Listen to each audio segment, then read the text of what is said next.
Hello student, हम आज बात करने वाले हैं कक्षा 9th के चैप्टर नंबर 1 दो बैलों की कथा, जिसके लेखक हैं प्रेमचंद। इससे पहले हम लेखक के जीवन परिचय के बारे में जान लेना चाहिए। तो बात करते हैं प्रेमचंद के जीवन परिचय।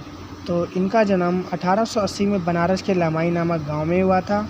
इनका जो मूल नाम था धनपत राय था।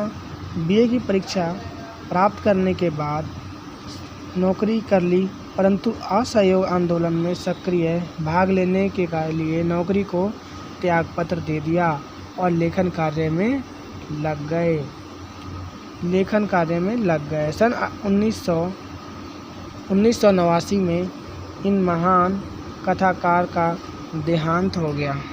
इनके द्वारा रचित कई पत्र पत्रिकाएं और बहुत सी लेखन प्रचलित हैं।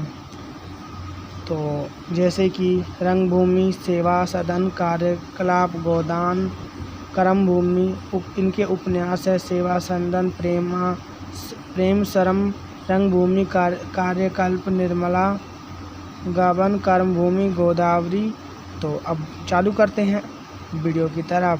दो बैलों की कथा। झूरी के पास हीरा और मोती नाम के दो स्वस्थ और सुंदर बैल थे। वह अपने बैलों से बहुत प्रेम करता था। हीरा और मोती के बीच घनिष्ठ संबंध थे। एक बुरी ने को अपने ससुराल के खेतों में काम करने के लिए भेज दिया। वहाँ पर उनसे झूरी के साले ने बहुत काम करवाया जाता था, लेकिन खाने को सूखा ही दिया जाता था। अंत दोनों रस्सी तोड़कर झूरी के पास भाग आए। झूरी उन्हें देखकर बहुत खुश हुआ और अब उन्हें खाने की कमी नहीं रही। दोनों बड़े खुश थे, मगर झूरी की स्त्री को यह भागना पसंद न आया। उसने उन्हें खारी रोटी और मंजूर द्वारा खाली सूखा भूसा खिलाया गया। दूसरे दिन झूरी का साला फिर उन्हें लेने आ गया। फिर उन्हें खड़ी मेहनत करनी पड़ी और खाने को सूखा भूसा ही मिला। कई बार काम करते समय मोती ने गाड़ी खाई में गिरानी चाही तो हीरा ने उसे समझाया। मोती बड़ा गुस्सैल था। हीरा धीरज से काम लेता था।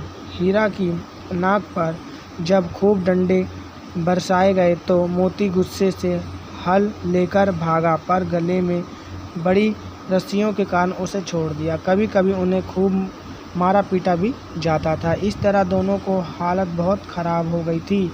वह एक छोटी सी बालिका थी। उसकी माँ मर चुकी थी और उसकी सौतेली माँ उसे मारती थी, इसलिए अब वह बैलों से उसे एक प्रकार की आत्मीयता हो गई थी। वह रोज़ दोनों को चोरी छुपे 2 रोटियां डाल जाती थी। इस तरह दोनों की दशा बहुत ख़राब थी। एक दिन उस बालिका ने उसकी रस्सियां खोल दी। दोनों भाग गए। झूरी का साला और उसके लोग उन्हें पकड़ने दौड़े, पर ना पकड़ सके। भागते भागते दोनों कई ऐसी जगह पहुंच गए। झूरी के घर जाने का रास्ता वे भूल गए थे, फिर भी वे बहुत खुश थे। दोनों ने खेत में मटर खाए और आज़ादी का अनुभव करने लगे।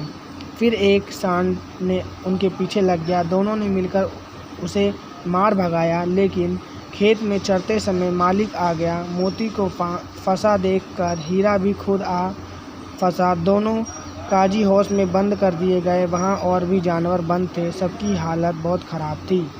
जब हीरा और मोती को रात को भी भोजन ना मिला तो दिल में विद्रोह की ज्वाला भड़क उठी। फिर एक दिन दीवार गिराकर दोनों ने दूसरे जानवरों को भगा दिया। मोती भाग सकता था, पर हीरा को बंधा देखकर वह वहां से नहीं भागा।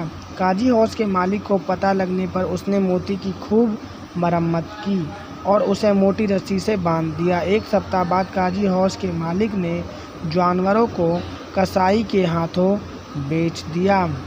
एक दड़ियल आदमी हीरा और मोती को ले जाने लगा। वे समझ गए कि अब उनका अंत सीमित है। चलते चलते अचानक उन्हें लगा कि वे परिचित राह पर आ गए हैं। उनका घर जो है नज़दीक था। दोनों होकर उछलने लगे और दौड़ते हुए झूरी के पास Forget what they doing, keep on.